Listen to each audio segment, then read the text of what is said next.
Depending on who you ask, they'll tell you I'm a legend. From YO to the Veil to the Mongo spot on Creston. Always been 1,000, never ever been a lame. Lay a nigga down for these 3 letters on my chain. Top of the AM, everybody. You already know how it's going down. This is your boy J Hood and all that, and you are now tuned into a brand new episode of the Tales from the Hood vlog series, man.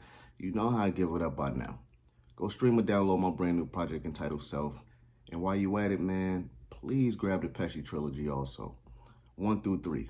Pesci Part 1, Pesci Part 2, and Pesci Part 3. Get the whole collection, you hear me? Support the kid, run them numbers up, man. Independent grind, all right? Look, on today's episode, we're going to talk about something that took place in the privacy of the D Block studio, right? And what I'm speaking about is the time that Sheek wanted to fight me, right? Yeah, you heard it right. He wanted to fight me and shit.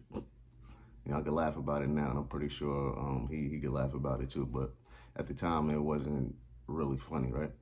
So, okay, so what happened was, you know, as I spoke on before about me being the co-founder of D Block, you know what I mean? Like, technically, I was a co-founder because, like I was explaining to you guys a couple of episodes ago when I was speaking about this, I was saying that I was there from the creation of it. Like, we sat down at the table collectively and came up with the idea to start this. And I told you how it started. It was me, Sheek, my former manager, and Sheek's friend. We came up with the idea to start the label. SP came aboard after, and Kiss came aboard at the very last minute. You know what I'm saying? And okay, but nothing was put in black and white as far as me being a co-founder, because at the time I was young, so I didn't really, you know, understand the importance of concentrating on that title as being a co-founder, because I was more so just excited to be in a situation where I was gonna be heard and be seen, you know what I'm saying? So being a co-founder, that wasn't something that was like important to me at that time, right? So them knowing that I wasn't stressing that, you know, that was a good thing. So one day we was having a discussion in the studio about you know, competition or whatnot. And this particular conversation, we were speaking about Dipset, right? And the way we viewed things, being you know, the label and the way things were structured, we was looking at G-Unit as our competition and Dipset as our competition, and everybody else who had a young gun that was up and coming that they was putting out as our competition, and they was comparing me to the younger guys. So this discussion was based around Jewels being my competition, right? So what happened was we were speaking about shit. It was me, Super Mario, Sheek, SP, and yeah, I think that was it. It was the 4 of us. We were sitting down, and I was speaking logically about shit to the guys, and I'm like, listen, I understand how shit is supposed to go, and I understand how, you know, we would like to view things, but the harsh reality of the shit is Jewels isn't my competition. You know what I'm saying? He's supposed to be, but he's not, for the simple fact that the people that he's with is actually allowing him to release retail product. You know what I'm saying? As far as albums and shit like that.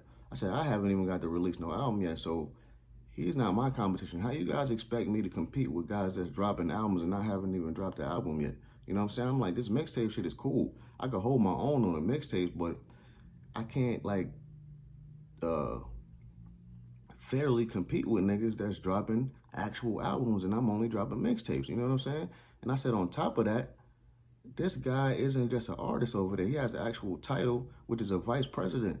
So I said, you comparing someone that just has a position as an artist, which is myself over here, to an artist that has a position over there at his label, which is a vice president and an artist. So I'm like, so how is he my competition? I said, in all actuality, Luch, he's your competition. He ain't my competition.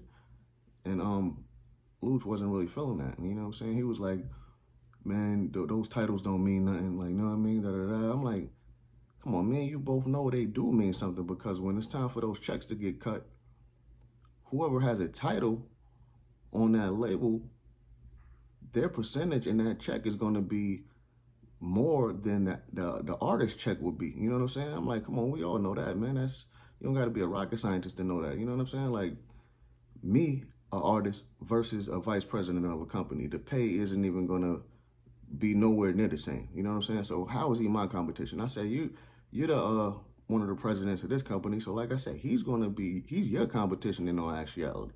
If we looking at shit technically, like, you know what I mean? Like, come on, man. Like I said, I know how we would like things to be, and I know how we view things personally over here, but he's your competition. He like, nah, nigga, he your competition. Da, da, da. I'm like, if I was dropping albums, yeah, he'd be my competition, but I'm not. You the only one dropping albums over here, so he's your competition. You know what I'm saying? I'm just an artist. You know what I mean? If I was like a vice president or I had a title, it'd be different.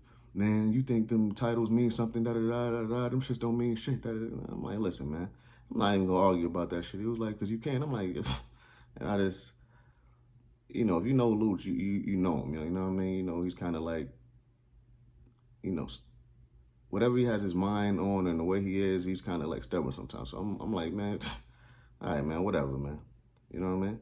So he like, what you mean, whatever? So when he said that, I'm like, what you mean? Like, what I mean, whatever. I'm like, man, I try to laugh it off. I'm like, yo, man, come on, go ahead with that shit, man. He like, what? We all sitting down in the studio, right? He like, what? So he's saying what? And I see that he's getting like serious and shit. So I'm looking around at everybody. I'm looking at Super Mario. I'm looking at Styles. I'm looking at my old manager. I'm like, he like, what you mean, whatever? Like, what are you talking about, bro? He like, I mean, you saying that shit like you want to fight or something. What's up? Like, what you want to do? What's up? Like, I'm looking. Like, nobody's saying nothing to this dude. I'm like, yo, dog, y'all niggas gonna really sit here and let this nigga try to throw his weight around like that, knowing damn well that what I'm saying actually has grounds, you know what I mean? And I'm making perfect sense. And you guys are not gonna intervene and try to like say anything to not only come to my defense, but to, you know, speak about this shit logically. You niggas not gonna say nothing. Nobody said nothing. So first of all, I'm not even supposed to be the one who has to speak like that in a conversation. You know what I'm saying? Because I was the youngest person in that room. So I just stood up. I'm like, you know what, man? Yeah, I'm out of here, man. So I got up and started walking towards the door. And I think like, I don't remember if it was Styles or Super Mario. One of them just grabbed my arm. He like, yo, chill. Just sit down for the rest of the meeting and shit. Let's just finish this shit. I'm like, nah, man. Y'all niggas gonna sit here and let this nigga talk like this? They like, man, just, you know, bro, you know how he is. Let's just finish this shit. So I went back, you know, and sat down and all that, and we finished the meeting. And that shit rubbed me the wrong way. That shit never sat right with me. You know what I mean? I'm like, this nigga got mad because I told him the real. You know what I mean? Like, and that shit wasn't cool, man.